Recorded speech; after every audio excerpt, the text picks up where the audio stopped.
My name's Itrat Ali and I'll be chairing the meeting today, supported by Helen Kilroy. So before we start, just to let you know, we have two members of the public online with us today as well. So I'll first of all ask the panellists to introduce themselves. So if we could go around the table. Councillor Tanisha Branwell, Dewsbury West Ward. Good morning, Jane Ryler, Home Valley South. Hannah McKirker, Denby Dale Ward. Ashley Robinson, Linley Ward. And the officers in the room, again, if we can go around the room. Hello, I'm Joanne Sanders. I'm Service Director for Learning and Early Support. Good morning, Tom Brailsford, Executive Director for Children's Services. Morning, Jane Whitten, Principal Educational Psychologist. And we've got Claire. Claire Gardiner, Democracy Officer. Helen. Sorry, good morning. I'm Helen Kilroy. I'm the Assistant Democracy Manager in the Governance team supporting the meeting. Thank you. And online we've got officers.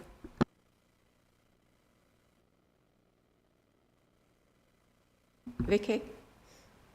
Morning, Vicky Metheringham. I'm Service Director at Kirklees with the responsibility for family support and child protection services. Adrian. Adrian Wyszewski, SEND Programme Manager. And Viv. We've got Councillor Kendrick. Morning, I'm Viv Kendrick. I'm the Cabinet Member for Children's Services. Thank you. So we've got no apologies, we've got a full house today, so thank you for that. Item number 2, minutes of the previous... I'm just going to do them later, yeah. Yeah, that's why I was waiting. So minutes of the previous meeting. So do we have anybody to approve minutes of the previous meeting held on the 4th of February? So anybody to second that? I'm happy to second them. Seconded by Councillor McKirker. Thank you. Item number 3, declaration of interests. Is there any items on the agenda in which anybody would like to declare an interest? Councillor Bramwell. Yeah, not really an interest, but just for transparency, obviously, one of the speakers, one of the members of the public today, she's one of my residents that I have quite a lot of contact with, so just for transparency. Thank you, Councillor Bramwell. Item number 4, just to let you know that the agenda items will take place in public. Item number 5, deputations and petitions. We have no deputations or petitions. Item number 6, public question time. To receive any public questions, just to let you know, we have 15 minutes for public questions in accordance with Council Procedure Rule 11, and all questions are to be submitted in writing at least 3 clear working days in advance of the meeting. So, joined online, we have 2 members of the public, Sally Ellis and Emma Day. So I'll hand over to Sally and Emma to introduce yourself and to ask your questions. So we start with Sally. Oh, sorry, we start with Emma, if we're going order.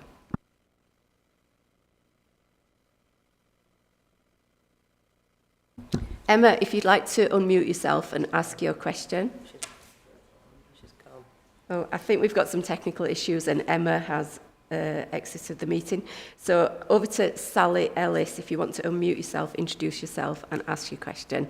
Welcome to the meeting, Sally. Hey everyone, can you hear me? Can everyone hear me? Yes, we can hear you.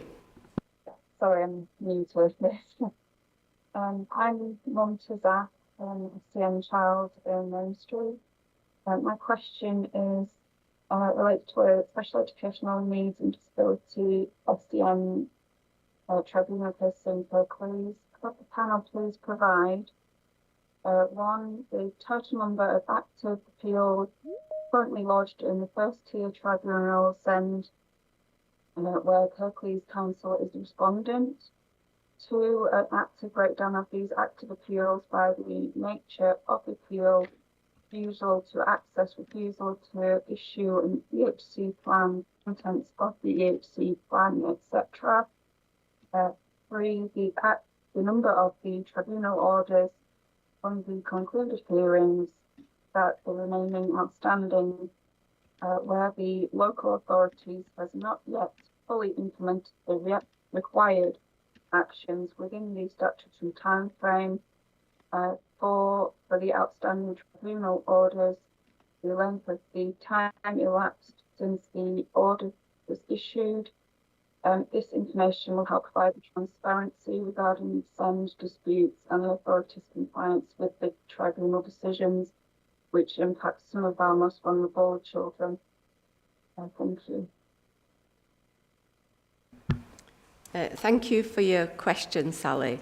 Has Emma left the meeting again? Yeah, it looks like Emma's having some technical issues. So I don't know if she's going to be able to ask her question or not. I assume not, because she's not in the meeting. So if it's okay, I will give my response and then over to the panel for their comments. So thank you again, Sally, for your question. In terms of the role of this panel, although we do not have any decision-making powers, we're able to scrutinise policy and service areas that fall within our remit. You might be aware that we recently did look at EHCPs as part of our work programme, and the questions that you raise, raise a number of wider issues and concerns in terms of the areas of the panel that the panel are focused on. And I'm happy to take away what you have raised and to be briefed by officers with a view to potentially widening our area of focus in relation to the EHCPs. With regards to the issues around SEND, the panel, again, are currently scrutinising the SEND transformation plan as part of their work programme. And again, I'm happy to be briefed by officers on the wider issues that are raised with a view to adding that again to our work programme for next year to be considered at a future meeting.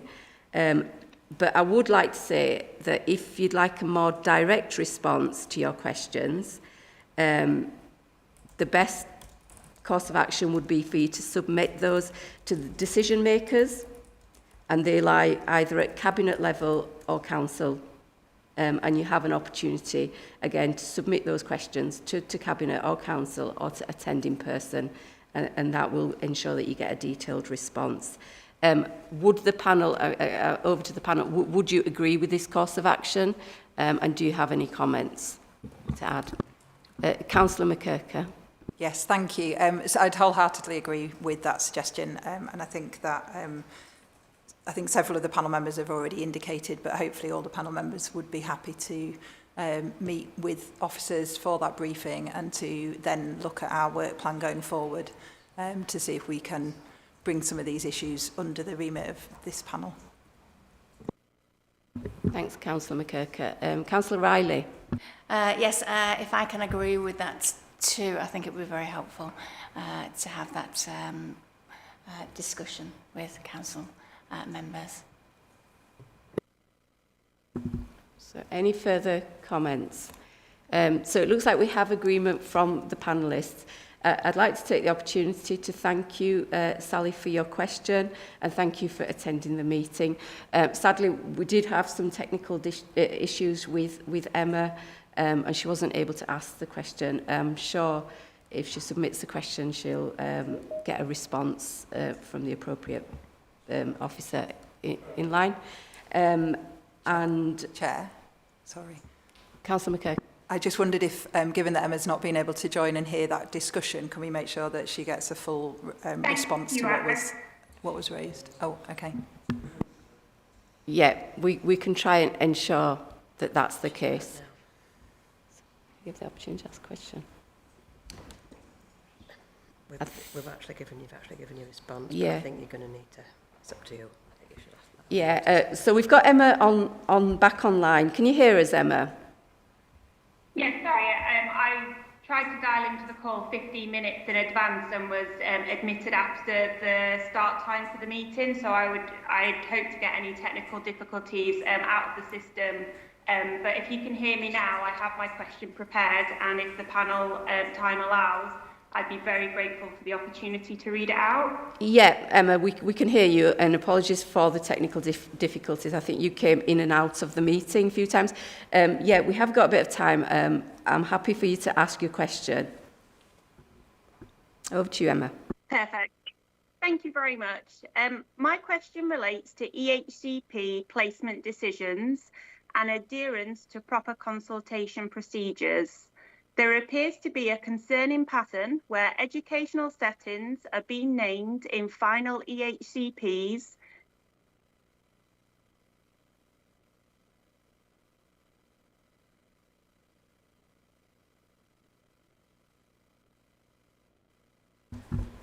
Apologies, Emma, I think you're frozen. We couldn't hear that.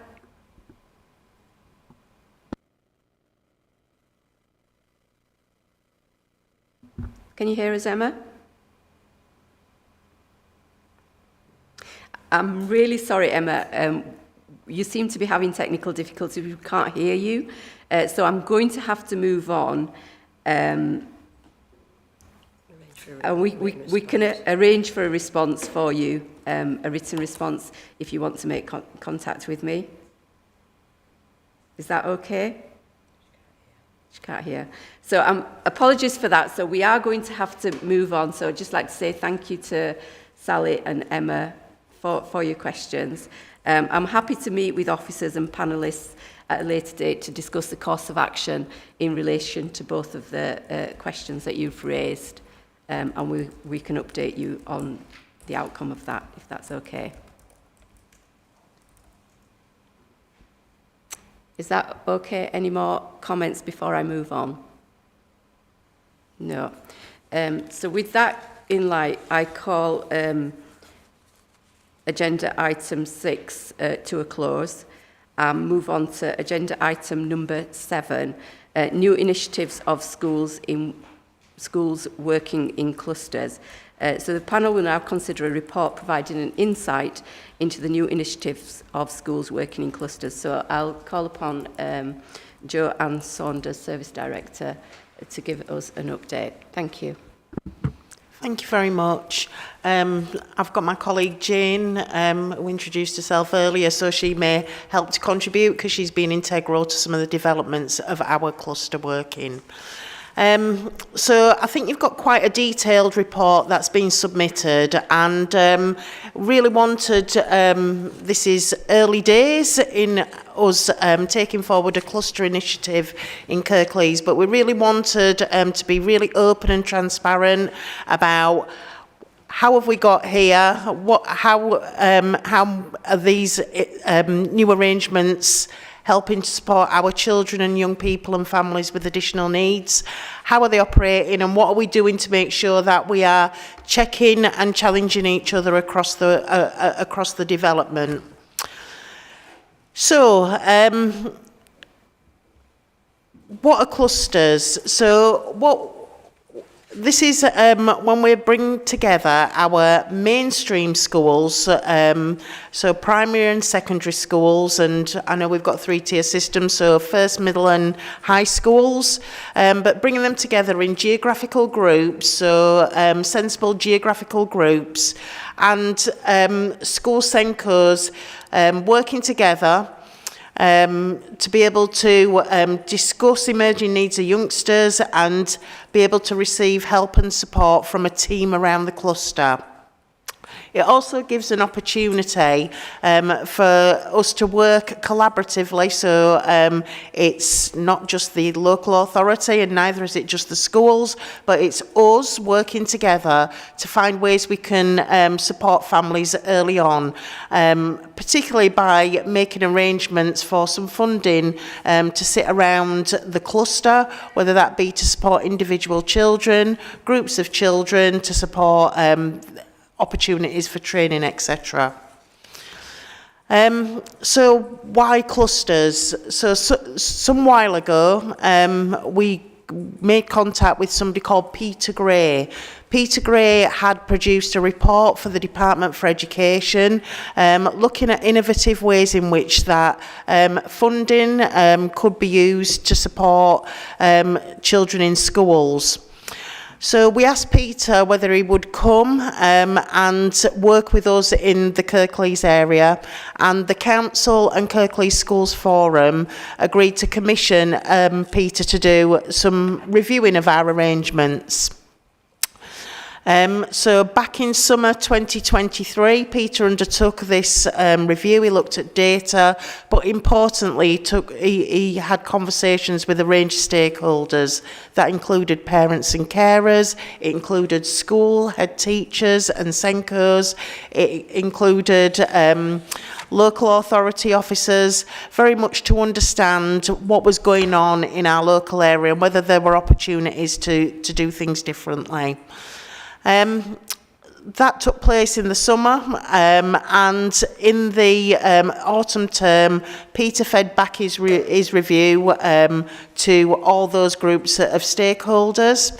And the conclusions were that there were some opportunities to try and get more consistency in terms of offer across our district, but also how we could perhaps do things differently to get support in early, rather than having to wait for an education, health and care plan.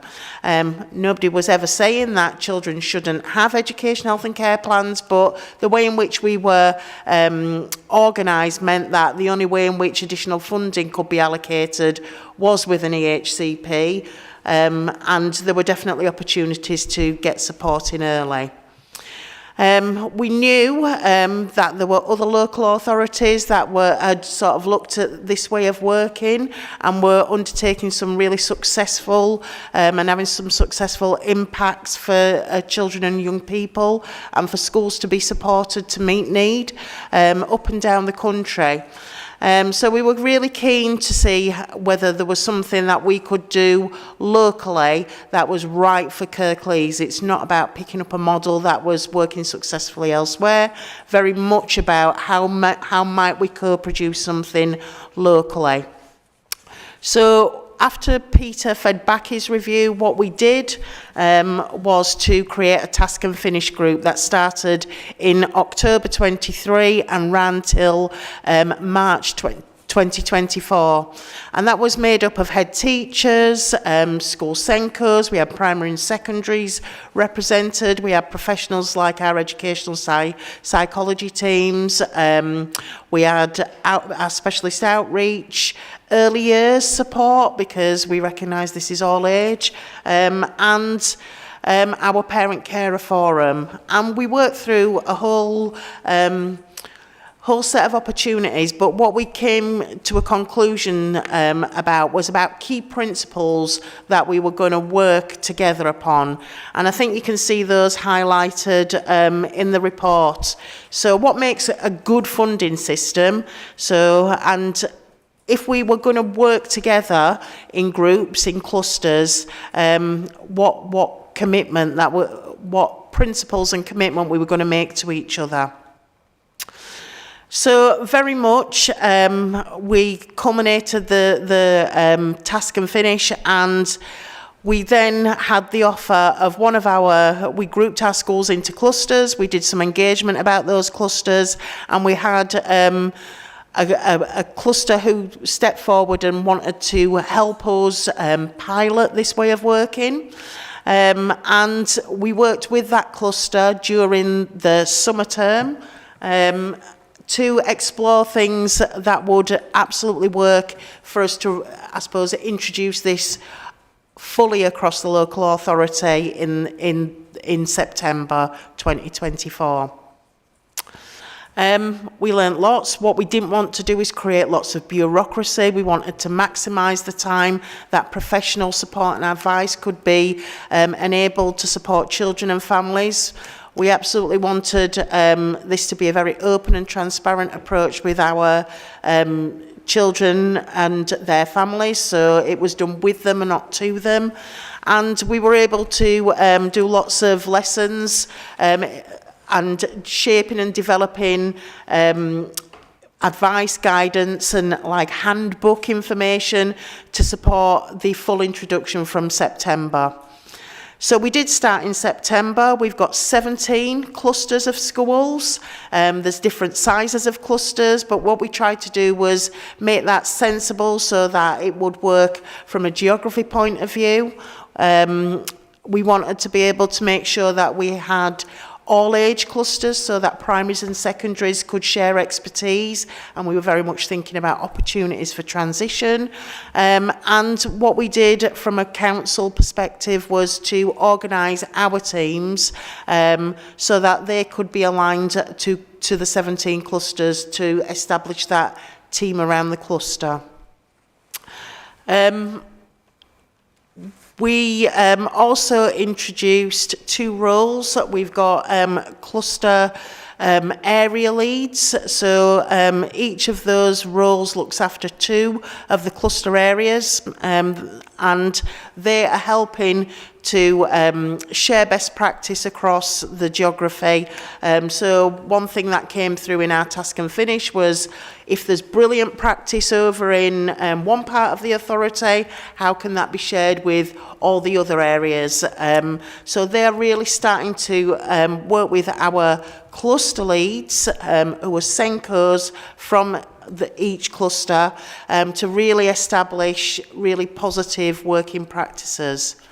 And I think there are some examples included in the report just of some of the initial impacts that are starting to emerge.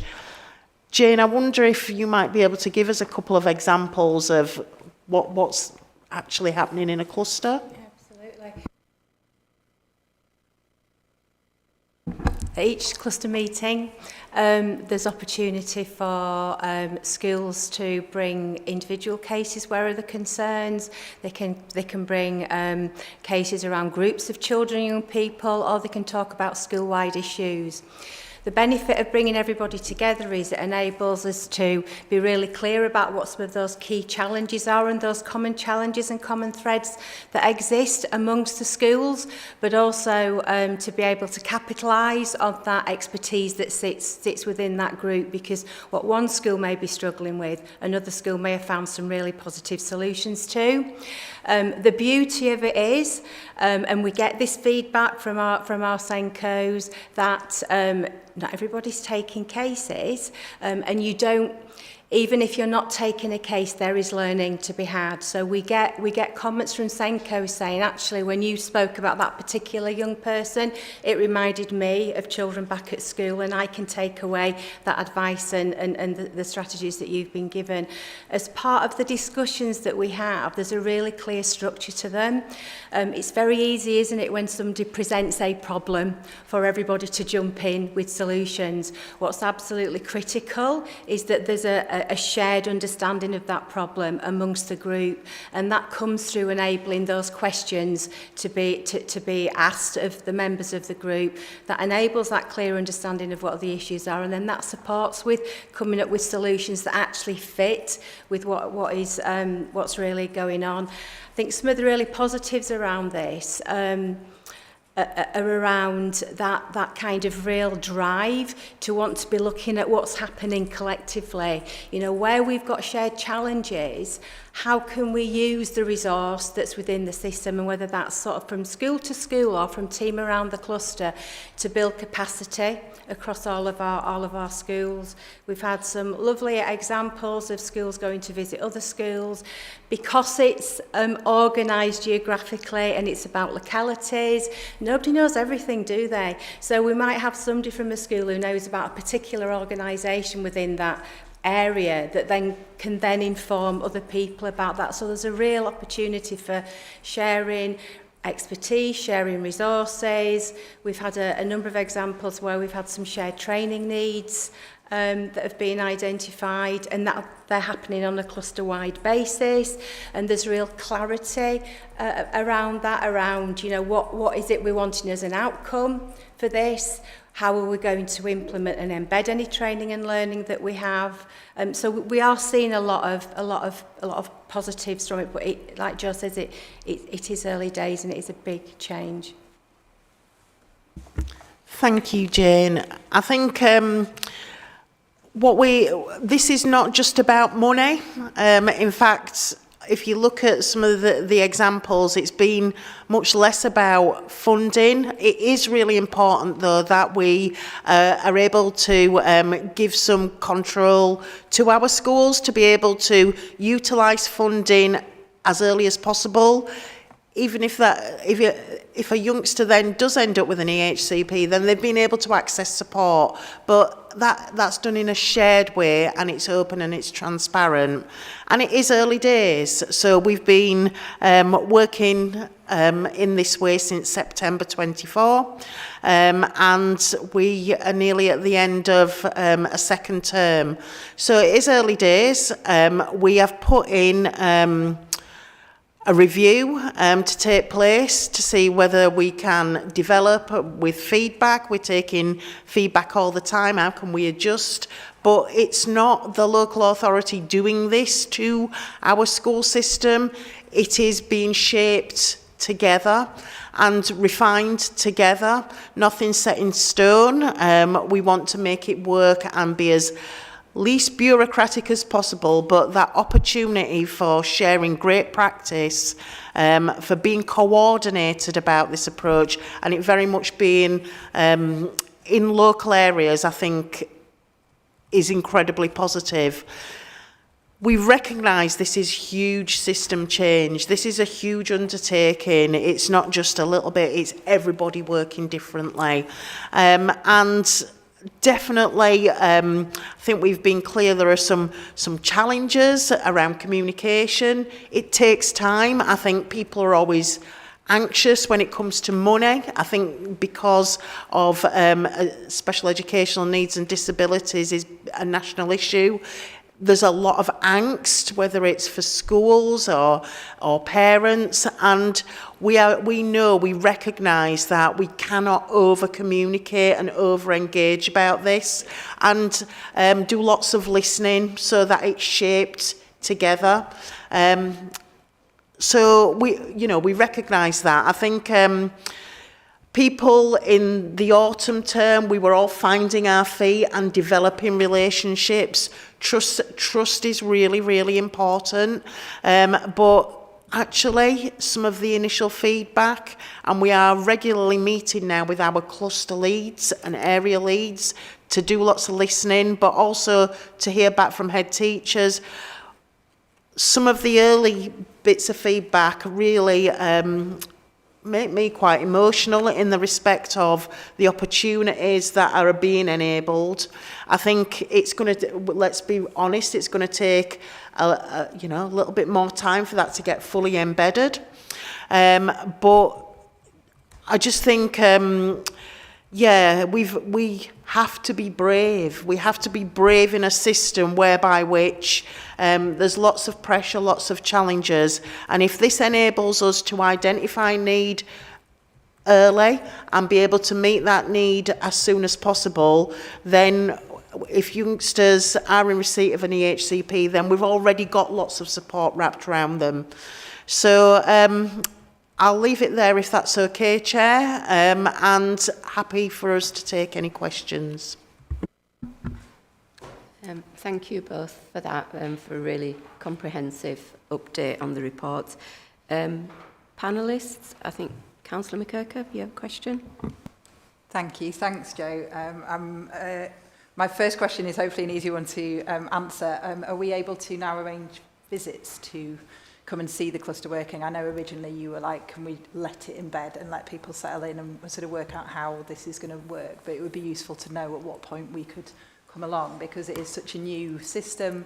It sounds really valuable, but it would be really good to see it in action. And I also just wondered if you could give some clarity to the funding arrangements, because as you mentioned, I know some of the clusters have more schools in than others, and the question has been asked of me about whether it's just a flat rate funding per cluster, if that is all just case responsive. It just would be useful to know how that's set up. Thank you. So in terms of arranging visits, I think we are trying to do that in a measured way. But yes, it's it was when we were first starting to talk about working this way, it's really quite hard to conceptualise.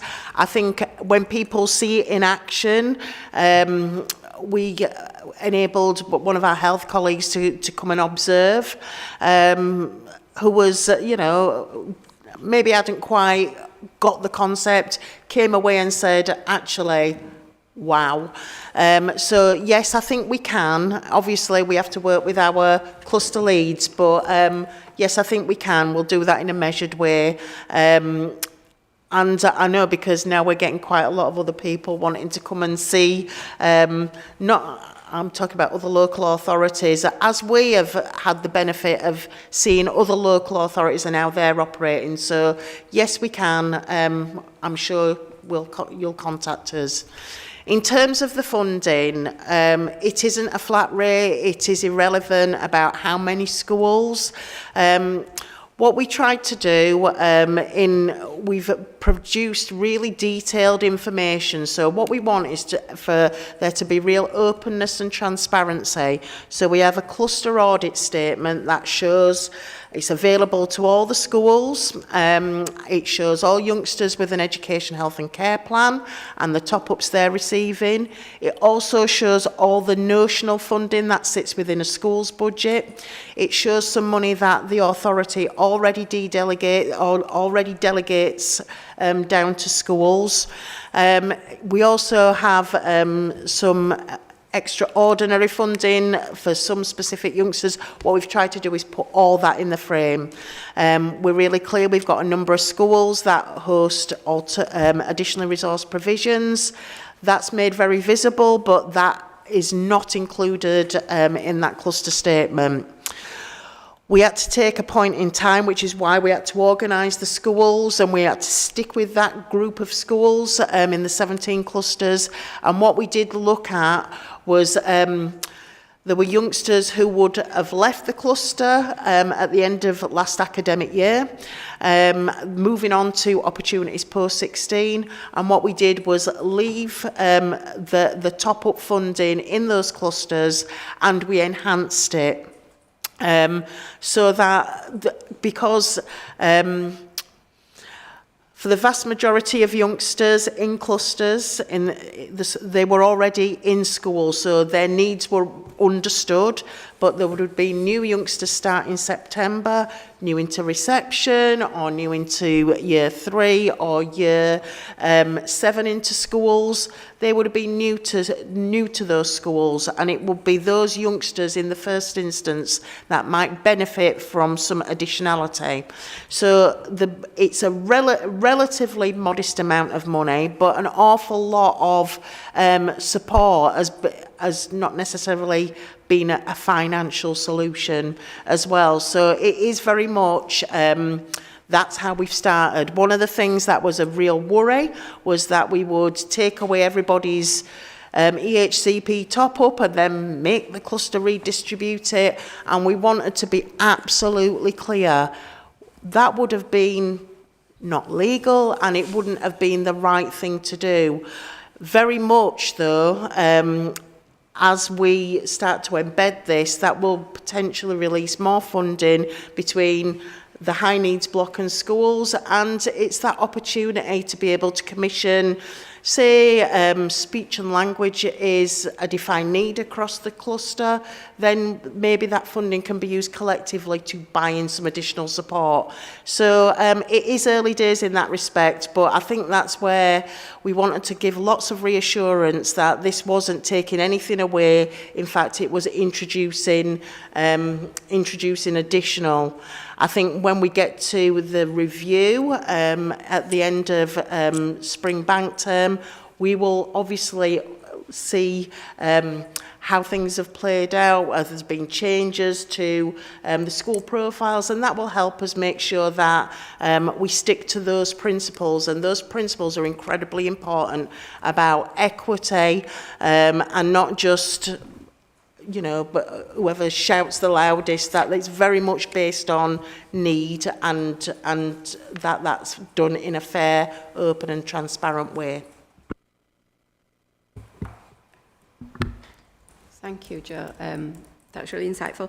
I just wanted to say, obviously, support for children with and young people with SEND, like nationally, if you look at the picture, there's a lot of challenges, and it's you know, and it's difficult. So I really commend the work that Kirklees are doing in tackling that head on, and using things like cluster working, and not, you know, stopping them from looking at things and different ways of working.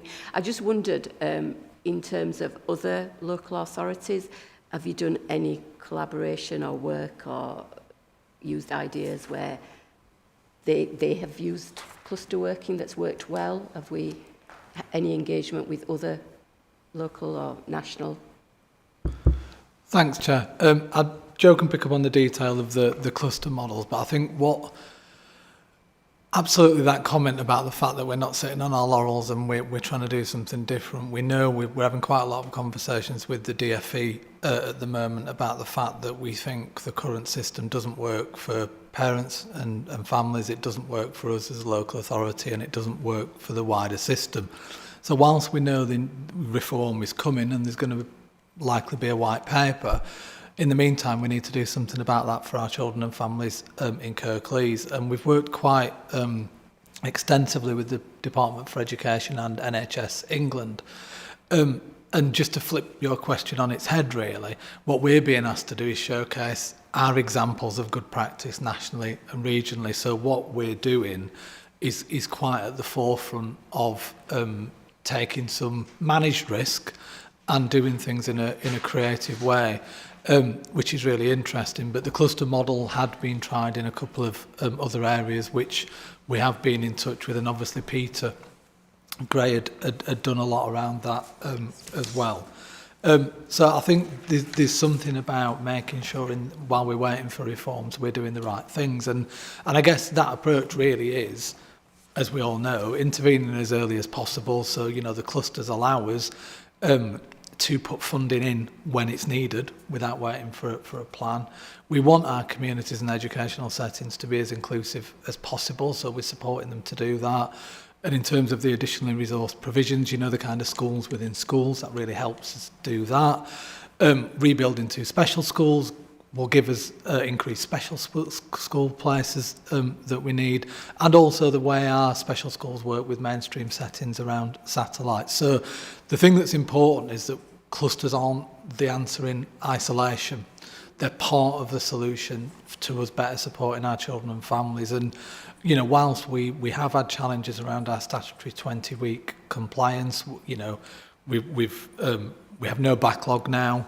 Our statutory compliance is around 35% in the 20-week timeliness, and we only have about 10 cases waiting over 30 weeks now. So what our challenge really is now is to make sure we've got the right placements for our children and young people, but also empowering the education system to meet needs in a different way. So we are seeing the DFE and NHS England are saying we're examples of good practice locally. Yeah. Thanks, Tom. And I'd be interested, you know, moving forward to hear more about these examples that we're sharing and sort of leading on. So well done on the work. Councillor Riley, I think you've got a question. Thank you. It sounds really great. Yes, this new project, and it's good to see schools collaborating rather than competing with each other. I wanted to ask, have you got some examples of how you're working differently to how the Senkos in the schools might have been working before? And also, in practice, are you... is this aimed more at the young people with high needs or sort of lower needs? Are these the individuals who may go on to get their EHCPs? That's several questions, sorry. In terms of how Senkos are working differently, I guess the biggest single thing is that they're working collaboratively and as part of a team. I think, you know, you'll be aware most Senkos would say it's a very isolating role. What we're hearing is that being out on a regular basis and being with a peer group and obviously being supported by the team around the cluster, it's helping them come up with solutions for some of the challenges that they face. The second part of your question was around the level of need. Essentially, it can cover either, because some of the cases, some of the group discussions we're having, they do relate to children with quite a high level of need, and that comes about from our schools saying, you know, we're doing some things right and we're making progress, but there are other things I think we should be doing, and wanting to sort of access other people's thinking around what those other things are. But similarly so, children with a lower level of need, some of those discussions are happening. I think it's kind of hard at this moment in time really to pitch it, I think, because, you know, things are still kind of landing and it's still shaping up. I suppose what I would say is, even when you're talking about a child with a high level of complexity, there are always things that people in the group are taking away that they can actually put into practice with children, you know, at different places within that continuum. So both at the moment. I mean, when you're thinking about sort of training, that has the opportunity, doesn't it, to reach a much wider spectrum of children. We really, you know, there's a certain population where we can get in really early to prevent those problems from escalating, and that's what the whole kind of system is aimed at. Thank you. That's very positive. Thanks. Thank you. Councillor Bramwell. Thank you. Yeah, no, overall it looks really, really good. It looks like a really good way forward. Anything for, you know, working collectively and no duplication of work or anything like that. So anything like that is really, really good. Just want to ask, obviously the whole idea and the priority of implementing something like this is to support those that most need it and the families. Have you had any feedback from those families yet, as of yet, that you are supporting? If yes or no, you know, in future, will you be looking at receiving that feedback, and will you be using that in, you know, moving forward and improving what this is already? Because like you say, it's something that's very, very new, and it's only going to improve, you know, the more feedback that you have on it and how it's helping people.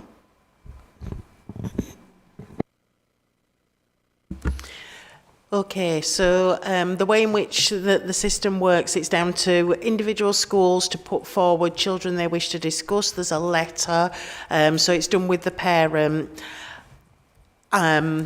It's taken anonymously, so it's more about the need rather than the individual child, but absolutely then the outcome of that clustered conversation, that school goes back and informs the parent. I think it's, yes, we really would like some parental feedback, and I know at the moment on a range of matters, our Parent Carer Forum are doing some parental engagement about all things SEND, so we're really, really looking forward to having that feedback. It's definitely something, we've got a full day's review, like I said, in June. That's really helpful. We will make sure that we ask for some parental feedback, because I think we've said all along, this system, it has to have the confidence of families. If it doesn't, then, you know, we haven't got it quite right. So I think it's really helpful. One of the other things that we are keen to get, if we understand what the need is in each of our communities, then it helps us, doesn't it, get ahead of the curve. So, for example, if we need more speech and language capacity, we can try and get ahead of the curve. If we think there are emerging needs where we might need more alternative provision, then we're not waiting for that to come through the front door. We can start to plan and get ahead of that. So the parental and young person's feedback is going to be incredibly important. Really helpful question. Thank you. Thank you. Do we have any further comments? Councillor McKirker. Thank you. I know you highlighted in the report, obviously there's the section on challenges, and that communication is obviously part of that. It's really positive to hear about the area leads and the idea of sort of really trying to cross-pollinate any successes. I just wondered if you could sort of speak briefly to how that works in practical terms. So is it dependent on the area leads filtering down to cluster leads and then them choosing to pick it up within the cluster? So for example, one of the examples you gave was about a cluster identifying that there was a group need for training, a particular kind of training. If that was successful and the cluster felt that was really helpful, how is that then shared with the other clusters? I just wondered whether there was, like, I don't know, if you're doing sort of a half-termly update to clusters of kind of these successes, you know, these are things you might want to think about. So thank you. Yeah, that's really critical, isn't it? How we share that learning. The way things are working, and this is the sort of critical part, that the role that the area leads have, is they link in with all the cluster leads. So for all cluster leads, we have a half-termly meeting, and that is very much focused on sharing some of the successes, looking at the challenges and thinking collectively with them about next steps. And that's a really helpful conduit from which they're sharing their own experiences within their own cluster. The area leads are attending cluster meetings as well, so they're getting to know those different areas that the clusters wrap around. And we've got the 4 areas in Kirklees. Those leads are meeting individually with the cluster leads from each area, but also now we're looking at north and south cluster area leads. So we're trying to knit in as many opportunities as we can to make sure that the learning that we're getting from this is shared, you know, the good, the bad, but all of that's informing what we do next. And we've had some lovely examples, because every cluster's different, sometimes very similar challenges, but different complements of Senkos. There's some real sharing, learning, fabulous learning for us, because we don't need to know everything, we can't know everything, but real strong learning that comes through and feeds through. And the cluster leads are so receptive of what's happening. They want to know what's happening in other clusters, so it does enable us to take the best from it. Thank you. Can I just take the opportunity to say thank you, Joanne Saunders and Jane Whitten, for the report. That was, I'm sure the panellists will agree, really useful and interesting to hear. So I'll move on to the next item on the agenda, which is the performance data review. So the panel will consider a verbal update on the performance highlights from the latest Children's Services data report covering the period ending January 2025. So I'm going to hand over to the Service Director, Vicky Metheringham, for the update. Thank you, Vicky. Thank you. So I'm just going to start, just give a quick update with regard to our leaving care service. Obviously, when Ofsted came last July, they found that we were required improvement, and so we've been working at pace to support our services for our care leavers. and have developed, transformed really the Kirklees parenting support, which is a really well attended oversight group that provides some real steer and direction to supporting care leavers. Corporate parenting ownership is really being harnessed by stakeholders, partners and officers within the council, all of which are helping to promote better experiences for our care leavers. Just in particular, I'm aware that the data booklet saw that there'd been a deterioration in some areas of practice. So just in terms of suitable accommodation, I can say that there's been some recording issues with regard to how we put on the system whether our care leavers are living in suitable accommodation, and they're being amended at the moment. But by way of an update, we are working closely with housing colleagues and looking at setting up a couple of schemes which will better support our care leavers. One in particular which will look at supporting some of our unaccompanied asylum-seeking young people with more appropriate accommodation. And we know that the Kirklees Parenting Strategy Priority 2 is focused on accommodation, and there's some real drive from the Executive Director, David Shepherd, to support this area of practice. So I'm confident that we'll continue to see some improvements. In terms of care leavers not engaged in education, employment and training, we know that there's a few of our care leavers that are not able to engage in work or employment because of either a disability or because they're not well or because they're parents. And if we were to take those young people out of the cohort, that does take our performance up to nearly 65%, which is encouraging. We've got drop-in hubs at number 11 and number 12. Care leavers are continuously popping in to see our PAs where they're supported with CVs, with clothes for interviews. We've got lots of employment strategies and opportunities that we're focusing on, and we are working towards looking at how we can better ring-fence job opportunities within the council for our care leavers. So there's a range of commitments with a very strong partnership with Calderdale and Kirklees Careers, with the local university and college, who are really keen to support this group of young people. Can see there's been a little bit of a drop in terms of contact with our care leavers, and that's not a formal expectation actually. We know that some of our care leavers don't want to be in contact with us every 8 weeks, so we're just having a look at how we can tweak the practice standards to better meet the individual needs of what are young adults actually.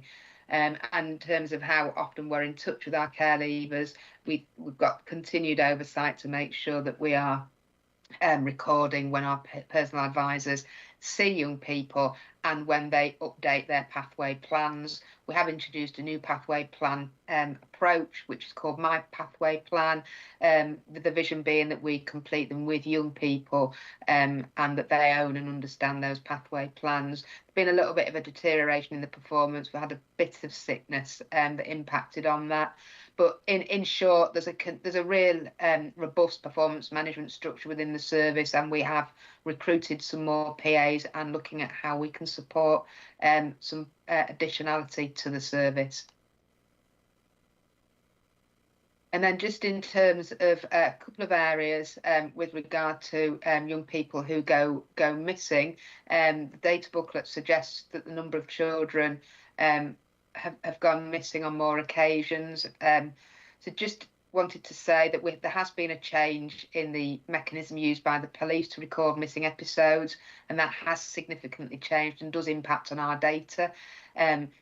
West Yorkshire Police piloted and have now adopted a level of intervention process, and certainly over the course of the pilot and through its adoption, a new benchmark is evolving. This does make it challenging to accurately measure the year-on-year trends, but within the context of this, the number of children reported missing has risen in the past 12 months from a subsequent 18-month period where we saw a significant reduction.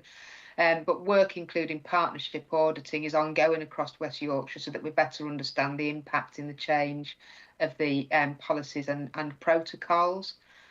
I'm conscious that the number of children in the criminal exploitation category has risen. So I think it's positive that it's risen, if I'm honest with you. We work really hard to identify vulnerabilities in Kirklees and in the wider partnership, to look at where children may be at risk of being exploited. So it's a far earlier intervention approach, which means that all of the partnership are alert to where there's an increase in vulnerability. We don't have any data to compare against statistical neighbours, but what we do know is that our information sharing portal is really well used.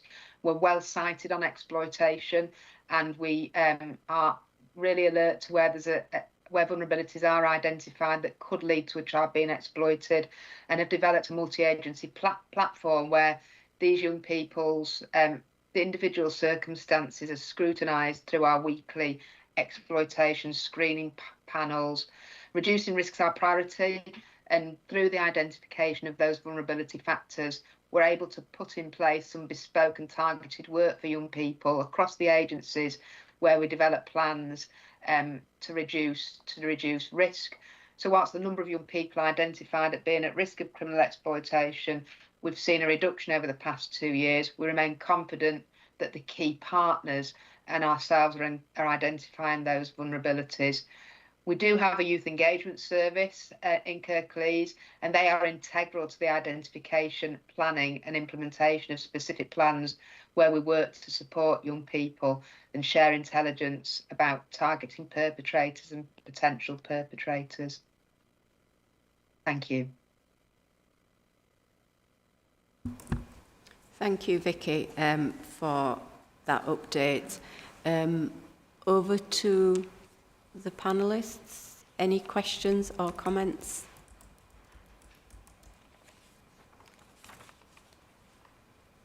Blank silence. So we've got no questions. At this point, I was going to actually ask Jo for an update on the number of electively home educated pupils, in particular that's increased. So how do we ensure the safety and well-being of these children? Thank you, Chair. Yes, the number of electively home educated youngsters has risen and is probably at the same level it was this time last year. Just in terms of your question about ensuring safety, well-being of those youngsters. So our approach in Kirklees, we have colleagues dedicated to supporting electively home educated youngsters as part of our access to education function. And any new notifications of elective home education are triaged and screened using a range of systems. So we use similar systems with our early help and children's social care systems, just to make sure that we're not missing or it helps us to identify any vulnerabilities. So for example, if a youngster's got a special educational need or is being supported in a wider way. So each case, each notification we get, we look at that information and then we RAG rate it accordingly. By doing that, it does help us prioritise and inform the next steps of support. Where if a youngster's been on a school roll, then we would contact that school just to make sure we're fully aware of any background information, so we can really help and support a family appropriately.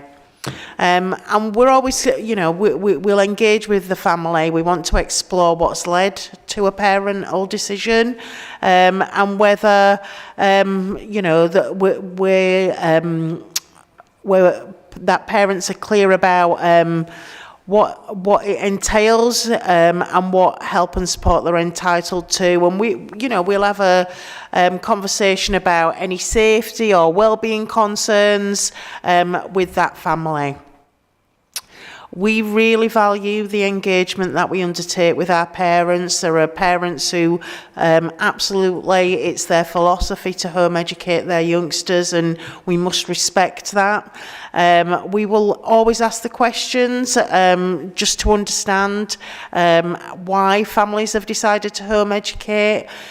this just really helps us to determine the appropriate approach. And in instances where youngsters have been on a school roll and then parents have decided to electively home educate, sometimes we then work with those families who wish to see their youngsters return to formal education, and that's where we can pull in services from the wider team to help youngsters get back on a school roll.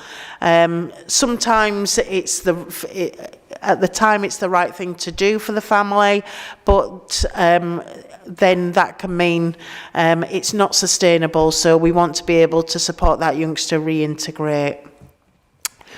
If we are aware that there's a social care involvement, then we will work as part of a multi-agency team.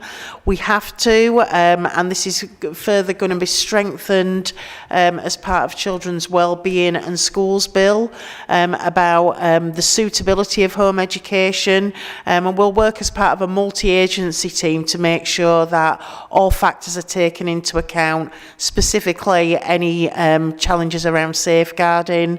And often in circumstances like this, we will work with a family to support a return to school. But each case is, and the suitability of home education, we look at that on an individual basis.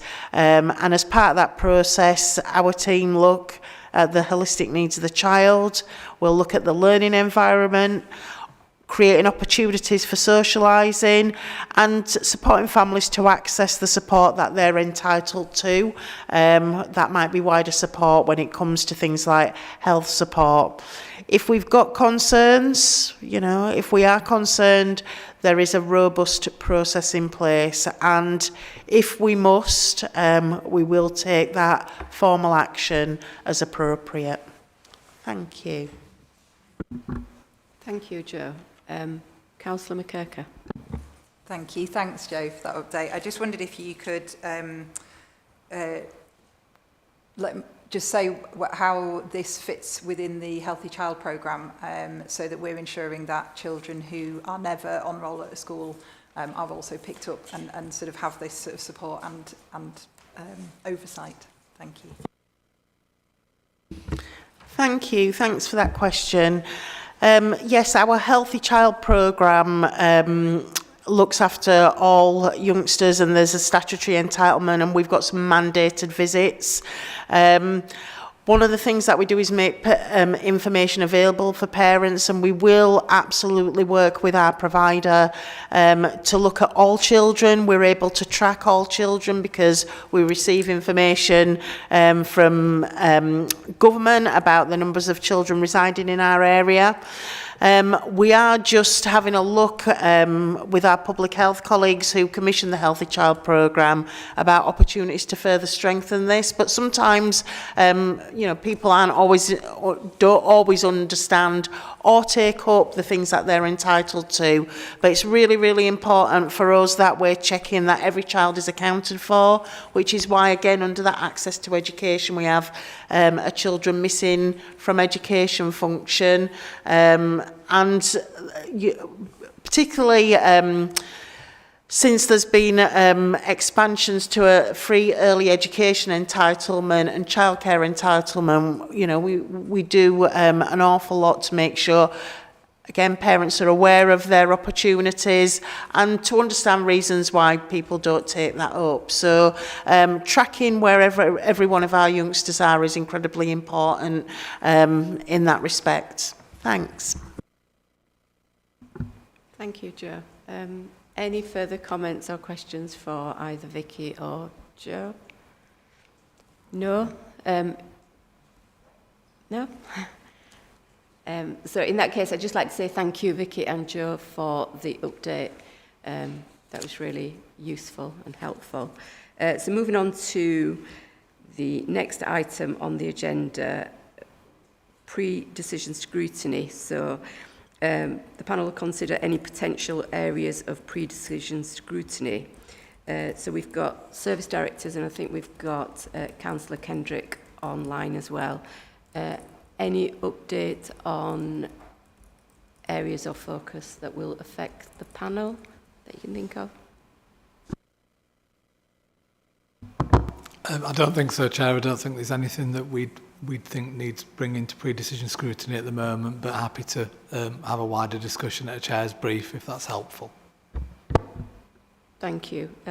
Any comments from you, Councillor Kendrick? I know you've been silently online. No, I mean, I don't think there is anything particular at the moment, as Tom says, but, you know, we can have that discussion at our briefing as well. Excellent. Thank you. Thank you both. So we'll move on to item number 10. So feedback on issues considered by Kirklees Parenting Board.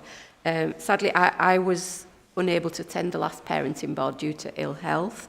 But I don't know if Tom and Councillor Kendrick, if you have any updates that you would like to share with the panel. Thanks, Chair. Yeah, it was a good parenting board. As I said, we had Mark Riddell, who's the government-appointed advisor for care leavers, attend and observe the board, and had some input into the board as well, which was really helpful. We had an update in terms of where we are with care leavers in terms of their overall offer. So some really positive things, like we've agreed free prescriptions for our care leavers now with the ICB, which has been a really positive step forward. We continue to try and build what we call the family firm, which is making sure that there are employment opportunities throughout Kirklees and in the council for our care leavers. So we're looking for work placements for our care leavers, and some people took away some actions around that. We also had a discussion about the wider benefits that we could look at for our care leavers in terms of improved housing offer, which I think Vicky's updated on, in terms of we're taking some really bold steps in trying to make sure the accommodation our young people are in is suitable and is, you know, there was certainly one care leaver at the board who was showing me pictures of her flat recently that had been done up and looked fantastic. We continue to have care leaver representation at the board, which is really changing the way it feels, because actually we're getting that children's voice in there. So I think those are probably the key updates. Vicky, was there anything that I've missed, do you think? I don't think so. Maybe just about the mentors. Just, we've got some mentors have been agreed to support some of our care leavers, Tom being one of them, and other colleagues at senior level, because obviously we now have some of our young people are former members of the parenting board, which is just brilliant. Really good addition to the conversation. But I think that formal mentoring will continue to really harness the offer to them, because it brings home just these young people are real people, and so in turn I think there's a real commitment to supporting them. Thank you both. Certainly from my opinion, we've got Councillor Kendrick. Do you want to add a comment? Thank you, Chair. I just wanted to add in that the boards are exceedingly interesting now. We welcomed a third care leaver representative who became a board member at the last meeting. And I think Vicky's mentioned mentors, that there still are more young people, more care leavers who would like mentors, and we need more volunteers for that. And just it's not a minor thing, but it's a step forward in terms of promoting fostering. Colleagues in the sort of transport area of the authority have taken that on board now, and I think very shortly the first of some of the council's fleet will have fostering information and advertising on board, which I think is a really key thing. Thank you. Thank you, Councillor Kendrick. Yeah, no, I was just going to add my comment around, I think it's really refreshing to see that you are taking on actual care leavers as members of the board. So it's good to see that you've got a third one, because I think that really supports and gets that voice of the care leaver at the forefront. With regards to the mentors, Councillor Kendrick, would you be able to elaborate who can volunteer, or what's the criteria Is it something that the panellists might want to look at, or know somebody that might want to do it?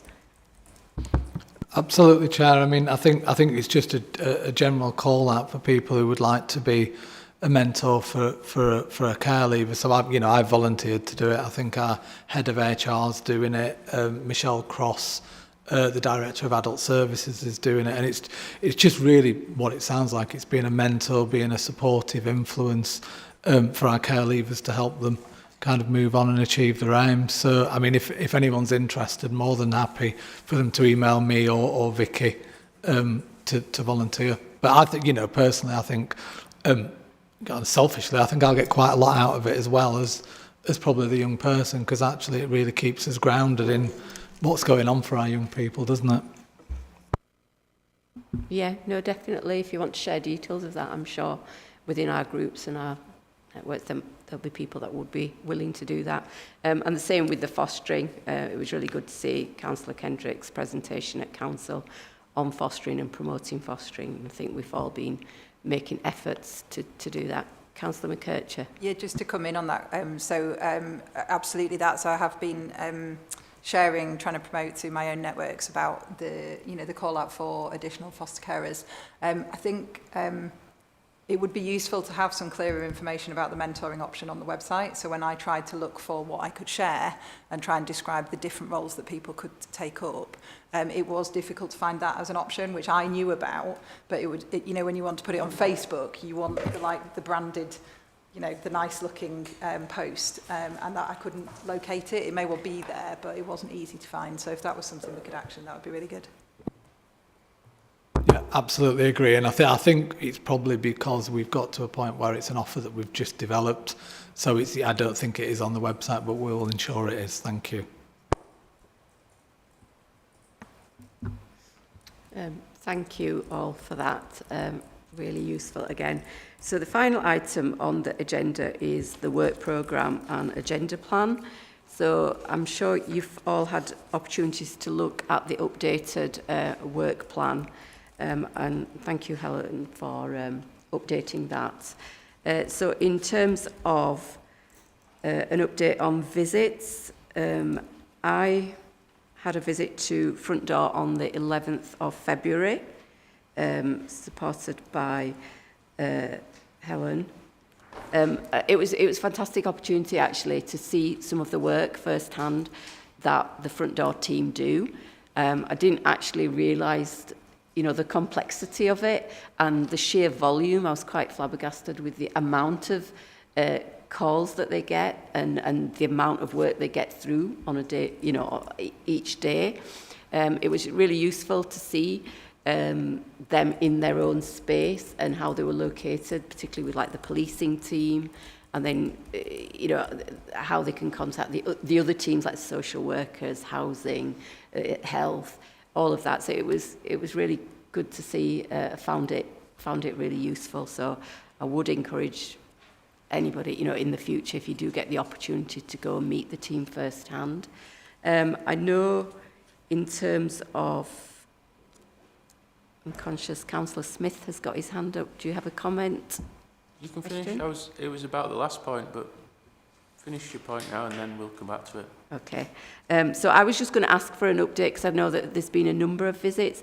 I think Councillor McKercher, you had a visit on the 25th? 25th, yeah, with the Children with Disabilities team, which again was really useful to learn more about how that team fits in with the other services, and I think gave us some useful discussion points about ways in which we as a council could support the needs of the children within that team when they interact with things like the adaptations team, and they also took away some feedback around how they follow up with families when they leave the service. But it was just really positive to see a team that seemed to be very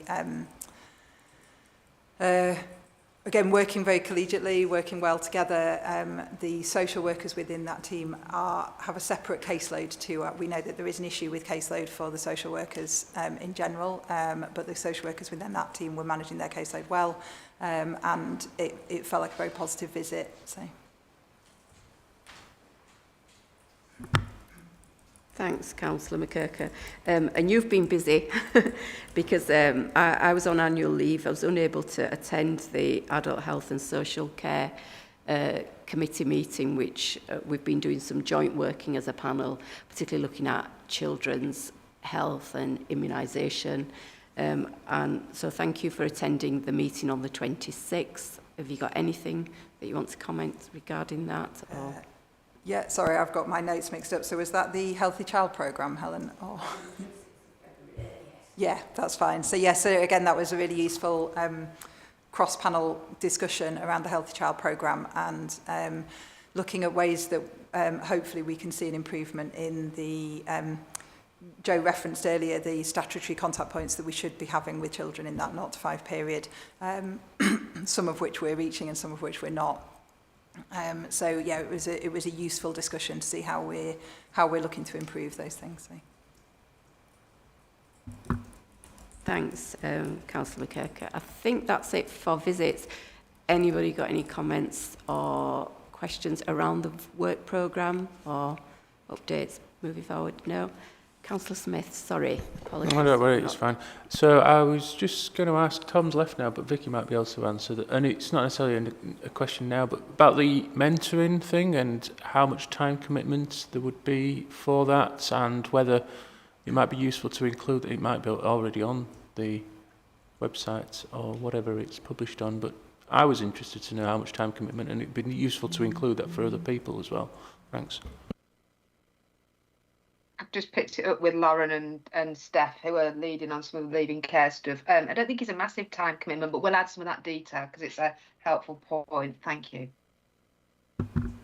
I think you'd make a fantastic mentor, Councillor Smith. Are you volunteering? Yeah. So, is there any final comments, questions from anybody? No? I'd just like to thank everybody online and everybody in person for your attendance. I draw the meeting to a close. Enjoy your weekends. Bye.